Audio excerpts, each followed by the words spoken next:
নমস্কার বন্ধুরা, আজকে আমি আপনাদের সাথে শেয়ার করব 1 জানুয়ারিতে করা একটি অন্যরকম পিকনিকের অভিজ্ঞতা, যেটি কিনা অনুষ্ঠিত হয়েছিল শালবনের মাঝখানে। আর খড়গপুর নিবাসী ইসকনের সঙ্গে যুক্ত কিছু সজ্জন লোক এই পিকনিকের আয়োজন করেছিলেন।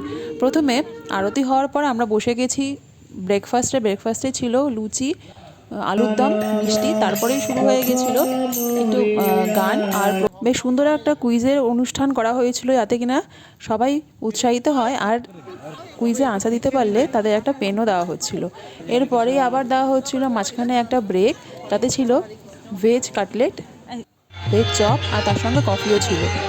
সবাই বেশ আনন্দ করেই, দেখতে পাচ্ছেন কত লোক এসেছে, সবাই বেশ আনন্দ করেই কিন্তু সময়টা কাটিয়েছি। একে অপরকে সেরকমভাবে না চিনলেও আমাদের কিন্তু মজা করতে এতটুকু অসুবিধা হয়নি। তারপরেই শুরু হয়ে গেছে ছোটোদের বড়োদের খেলা, নানা রকম খেলা। এই দেখুন কি সুন্দর চলছে চোখ বেঁধে হাড়ি ভাঙার খেলা, যেখানে বড়রা বাচ্চারা সবাই অংশগ্রহণ করেছিল। তারপরে বড়দের জন্য ছিল মিউজিক্যাল চেয়ার।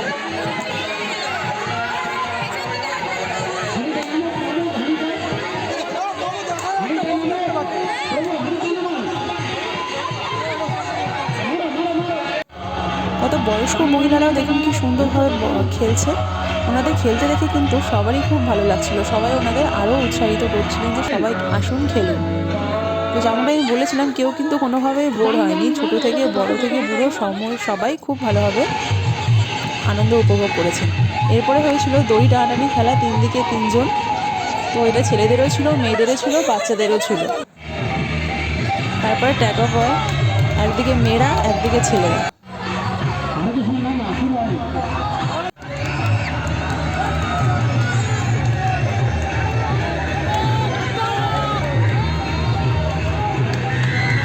সমস্ত খেলাধুলার পর এবার আবার শুরু হয়ে গেছে ভোগ আরতি, কারণ এরপরে আমাদের লাঞ্চ হবে। তো ঠাকুরকে ভোগ নিবেদন করেই সবাই খাবার খাবো, তার জন্য আরতি করা হচ্ছিল।